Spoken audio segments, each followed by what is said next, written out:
Hello future doctors. तो आज हम द्रव्य गुण पार्ट 2 में जटामसी प्लांट पढ़ेंगे। तो सबसे पहले इसका हम बोटेनिकल नेम देखते हैं। इसका बोटेनिकल नेम है नार्दोस्काइज जटामसी। नार्दोस्काइज जटामसी फैमिली है इसकी वेलेरिनेसी।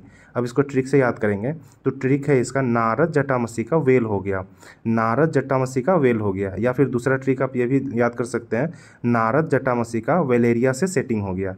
नारद जटामसी का वेलेरिया से सेटिंग हो गया। तो नारद से आप नार्दोस्काइज याद कर लेंगे, जटामसी से जटामसी याद कर लेंगे, और जटामसी हम पढ़ भी रहे हैं, और वेल से या फिर वेलेरिया से आप वेलेरिनेसी याद कर लेंगे। तो इस तरह से आप इसका बोटेनिकल नेम और फैमिली इजीली याद कर लेंगे। फिर इसके गण की बात करें तो आचार्य चाणक्य ने इसे संज्ञा स्थापन में रखा है।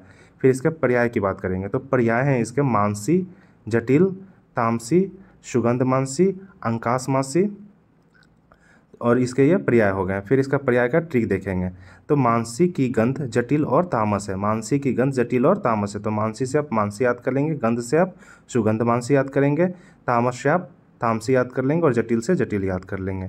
तो ये इसके पर्याय की बात हो गया। फिर इसका मॉर्फोलॉजी देखेंगे। मॉर्फोलॉजी इसका बहुवर्षायु सरल छूप होता है। बहुवर्षायु होगा और छूप होगा ये। फिर इसके कांड की बात करेंगे तो भौमिक कांड काष्ठ में मजबूत होता है, कांड इसका मजबूत होता है। शाखा की बात करें तो भूमि के ऊपर जड़ से इसकी शाखाएं निकलती है। शाखा इसका कहाँ से निकलता है? भूमि के ऊपर जड़ से निकलता है, मतलब इसका जड़ जो होगा भूमि पर आ जाएगा और भूमि से हमारा ये शाखा निकलेगा। फिर इसके पत्र की बात करेंगे तो मूल की तरह तथा संकुचित, मृदु और रोमश होते हैं। पुष्प की बात करें तो श्वेत या किंचित गुलाबी रंग के छोटे छोटे पुष्प होंगे। फल की बात करेंगे तो फल इसके छोटे छोटे होते हैं, गोलाकार होते हैं, श्वेत और रोम युक्त और अंडाकार होगा। फिर इसके उत्पत्ति स्थान की बात करेंगे तो उत्पत्ति स्थान में हिमालय में कुमाऊं से सिक्किम तक, हिमालय में कुमाऊं से लेकर के सिक्किम तक ये हमें पाया जाता है। फिर इसके गुणकर्म या रस पंचक की बात करें तो इसमें जो रस प्रेजेंट होंगे तिक्त होंगे, कसाय होंगे और मधुर रस होंगे। गुण की बात करेंगे तो लघु और स्निग्ध गुण के होंगे।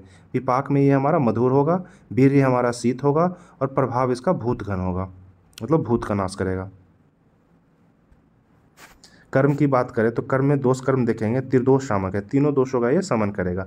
अन्य कर्म में देखो तो मेध्य, मतलब यादाश्त के लिए अच्छा है, दाह में उपयोगी है, रक्त में, मज्जा धातु में, ज्वर में, शनिपातक ज्वर में, मेध्य और ज्वर, कुष्ठ, इन रोगों में हमारा ये उपयोगी है। आमिक प्रयोग की बात करें तो वरण्य एवं बल्य कमनार्थ जटामसी चूर्ण को मधु के साथ उपयोग करते हैं। अब इसको समझेंगे। वरण्य और बल मतलब शरीर चेहरा की कांति, और बल्य के लिए हम इसका उपयोग करते हैं, किसके साथ? मधु के साथ। फिर इसके बाद दूसरा देखेंगे तो अंगदाह में जटामसी का फांट दूध के साथ प्रयोग करते हैं। अंगदाह होगा तो जटामसी का फांट लेंगे और दूध के साथ इसका हम प्रयोग कर लेंगे। बुद्धिवर्धनार्थ ब्राह्मणी और जटामसी का चूर्ण प्रयोग नित्य करना चाहिए। अब बुद्धि बढ़ाने के लिए हम ब्राह्मणी के साथ जटामसी को हम अगर जटामसी चूर्ण लेंगे तो हमारा ये बुद्धि बढ़ेगा। तो इसे हम कब यूज करेंगे? नित्य यूज करेंगे।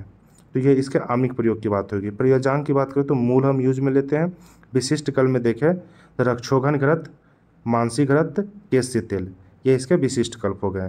केमिकल कंपोजिशन की बात करें तो वोलाटाइल ऑयल, रेजिन, शुगर, ये इसके केमिकल कंपोजिशन की बात होगी।